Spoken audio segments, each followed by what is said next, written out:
Amigos, de acordo com a Bíblia, quem é a porta? Está fraco. Quem é a porta? Quem é a porta? Olha aí, eu sou a porta. Amigos, o único caminho para o céu é Jesus Cristo. Não tem outro. Ele disse, eu sou o caminho, a verdade e a vida. Ninguém vem ao Pai senão por mim. Se você quiser entrar no céu, tem que passar por Cristo e falar, Senhor, eu te aceito como Senhor e Salvador da minha vida. Agora eu pergunto, o que é ou quem é a graça, de acordo com a Bíblia Sagrada? Leia comigo Efésios 2, verso 8 em diante. Efésios, capítulo 2, e o versículo 8 até o verso 10. Efésios, capítulo 2, versículo 8, 9 e 10. Veja, de acordo com a Bíblia, o que é graça, ou quem é a graça. Efésios, capítulo 2, versículo 8 em diante. Porque pela graça sois salvos, mediante a fé. E isto não vem de vós, é dom de quem? De Deus. Não de obras, para que ninguém se glorie.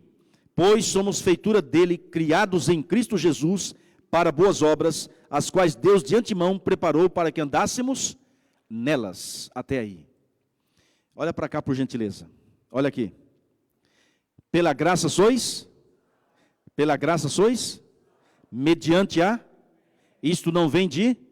É dom de quem? Não vem das obras. Amigos, nós poderíamos ficar aqui a semana toda estudando sobre a graça. É simplesmente algo maravilhoso. Presta atenção no que vamos ver agora.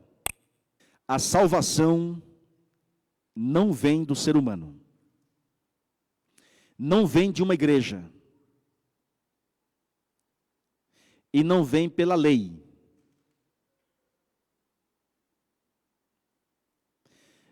A salvação é pela graça. E graça é um favor imerecido. Você e eu não merecemos, mas recebemos por sua graça. Você sabia que o ser humano já nasce perdido? O salmista Davi disse, eu nasci em pecado ou em iniquidade, e em pecado me concebeu minha mãe. Salmo 51, verso 5. O ser humano já nasce com uma natureza pecaminosa. O único que não nasceu com uma natureza pecaminosa foi Jesus. Por quê? Porque Maria era virgem. Jesus veio nessa terra da mesma forma como Adão foi criado. Jesus não foi criado por ninguém. Sempre existiu. É o verbo que se fez carne. É Deus que se fez homem. Mas Jesus sempre existiu. Adão foi criado perfeito. Passou a existir pela criação divina. Mas ele foi criado perfeito, sem natureza pecaminosa. Quando escolheu pecar, adquiriu a natureza pecaminosa. Jesus veio na mesma condição que Adão antes do pecado. Jesus poderia adquirir uma natureza pecaminosa, mas não adquiriu porque nunca pecou. Então, o único que nunca pecou foi Jesus Cristo. Perfeito. Perfeito. Sem ser Jesus, irmãos, qualquer um de nós somos pecadores e já nascemos com uma natureza pecaminosa. Por quê? Porque somos filhos de Adão e Eva. Se você voltar ao ventre da sua mãe voltar ao ventre da mãe dela, e assim sucessivamente, vamos chegar em Adão e Eva, depois que eles pecaram. Então todos pecaram, diz a palavra, e todos carecem da glória de Deus. E o salário do pecado é a morte. Então olha bem para cá, escreva, a salvação não vem do ser humano. Esse negócio de retirar um Deus que está dentro de você, esse negócio de você tirar uma energia interna, irmãos, em nome de Jesus, entenda, Jesus disse, sem mim, nada podeis fazer, nem respirar. A gente só respira pela graça. O livro de Lamentações de Jeremias 3, 22 e 23, sabe o que diz?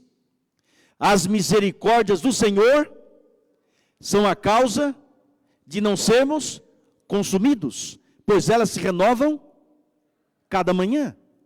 Então eu só estou vivo pela misericórdia do Senhor, não é porque eu sou pastor, é pela graça e a misericórdia. Eu não mereço,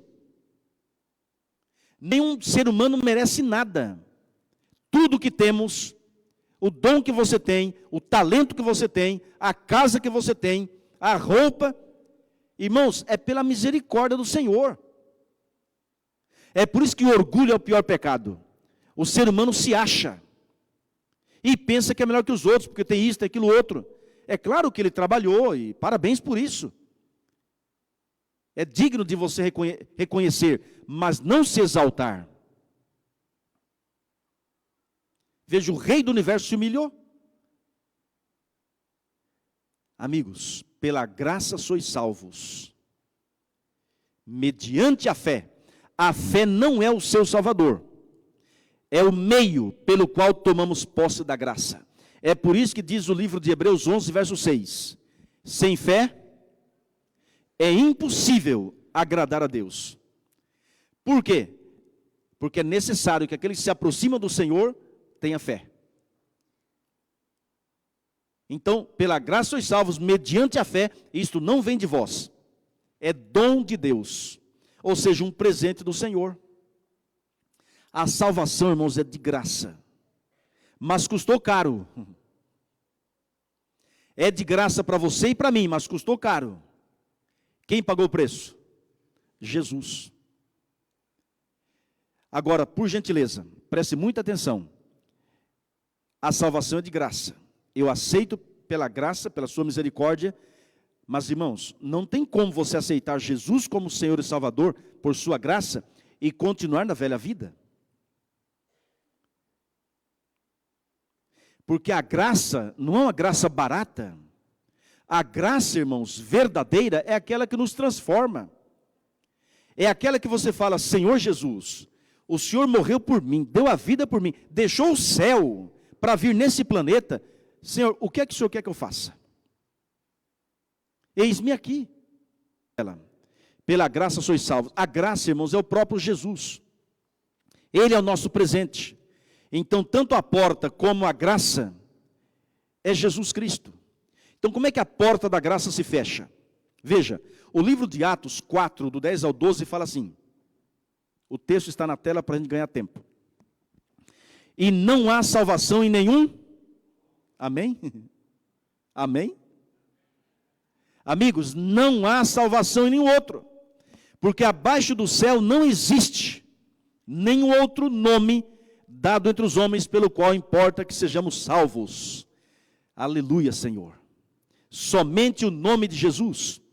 Amigos e amigas, sendo que Jesus é a porta e também é a graça, podemos concluir que a porta da graça se fecha quando não houver mais possibilidade de aceitá-lo como Senhor e Salvador pessoal. Aí você pergunta, pastor, haverá esse dia? Haverá. Não porque Deus vai deixar de ser o nosso Salvador, é porque o ser humano não vai querer mais. Olha aqui, tem uma frase que diz assim, Deus não cansa de perdoar, mas o ser humano pode cansar de pedir perdão. Esse é o problema. Irmãos, Deus está pronto. O problema é que o ser humano fala assim, eu pequei hoje, aí o diabo fala assim, está vendo, você não vale nada. Prometeu e não cumpriu, afunde-se agora, tomou um gole, bebe uma garrafa. Não é assim que vem a tentação? E daqui a pouco a pessoa está tão mergulhada no pecado, ela fala assim, para mim não tem mais jeito. Ela que fala isso, não é Deus. Irmãos, Deus não desiste de você. Por que você vai desistir de si mesmo? Quando ouvir essas vozes das trevas, que você não vale nada, que você não vale a pena viver, essa não é a voz de Deus. A voz de Deus é, meu filho, eu te amo. Eu morri por você. O seu valor é avaliado pela cruz. Você vale o sangue de Jesus. Levante a cabeça. Ande de cabeça erguida, porque você é filho, é filha do Rei do Universo. Trabalhe com alegria. Pode vir tristeza, sim. Pode vir aí a amargura, sim. Mas se ajoelhe, ore e fala: Senhor, muda a minha vida, resolva para mim, e eu vou continuar vivendo para a tua glória.